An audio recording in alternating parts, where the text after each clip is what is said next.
The terracotta tiles of the Montecito Villa's loggia radiated an almost tactile heat beneath Meghan's bare feet as she paced in dizzying arcs, her shoulders twitching beneath the gauzy linen kaftan she wore. Every few strides, her gaze would flick in anguished anticipation towards the iron gates bracketing the estate's entrance, awaiting the arrival that could unravel her entire existence.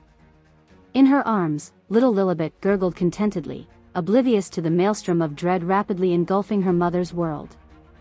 The babe was swaddled snugly in her favorite frock, a tiny sleeveless onesie patterned with whimsical embroidered dancing elephants.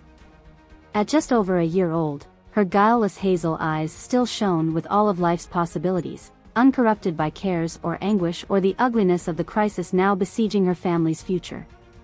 At the periphery of Meghan's vision, she could make out Harry's familiar silhouette through the millwork of the veranda's Grecian columns.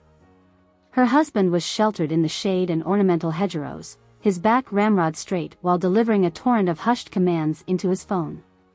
Every chord of his neck musculature strained taut against the tawny column of his throat, a barely contained vein of rage simmering below the surface at whatever ominous tribulations had infiltrated their storybook paradise. She drank in the sight of him, letting the love and steadfastness she'd always found in her husband's bearing steel her brittle nerves in the face of the harrowing unknown ahead. There had been so many hard-fought battles over the last few years, so many bitter skirmishes, humiliating retreats and losses of sacred ground. But through all their trials and tribulations, she'd always been able to cling to Harry's unwavering devotion, his indomitable stand by her side. Her reveries of wistful succor were shattered by the imperious clang of the villa's entrance gong. Meghan jolted with an involuntary flinch, Lily squirming in her arms with a tiny whimper of surprise. For a dizzying heartbeat, neither mother or daughter stirred, each seemingly frozen in dread of the summons that lurked on the other side of that disembodied metallic voice. Then Harry was there, materializing at Meghan's side in a reassuring billow of crisp linen with the faint tang of his signature woodsy cologne. With a tender squeeze of her shoulders, he gently pried Lilibet into his own protective embrace before gesturing towards the ornate iron gates with a mute tilt of his noble chin. They padded in funereal near silence to the arched portico, feet whispering over the scored tilework, only the distant tinkle of the fountain and drone of cicadas scoring the tension. When they reached the intercom panel inset in the stucco facade, Harry paused for a heavy beat to brace himself before admitting their visitors. "It's Beatrice," a woman's aristocratic tone announced over the speaker grill. "And someone else with me you'd best prepare yourselves for." With a defeated sigh steeped in years of accumulated sorrow, the Duke thumbed the release code into the keypad. The gates swung open with a groan of metallic hinges, allowing entry to the sleek midnight black Bentley that had been idling in the circular drive.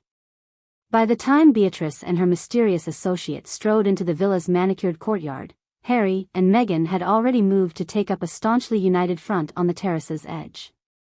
On reflex, the Duchess shielded Lilibet somewhat behind the draping lines of her kaftan, an innate gesture of wariness hardwired into every mother's core. Beatrice, for her part, betrayed no hint of surprise at the child's presence. She merely swept her unwavering hazel gaze over Lilibet's form with a look of detached appraisal, as though evaluating a specimen under clinical conditions. Her rigid escort said nothing as he flanked her, a towering man with buzz-cropped silver hair and the severe cast of an elite military commando. "This doesn't need to be any more unpleasant than it already is, you understand," Beatrice intoned, her clipped alto echoing with aristocratic authority.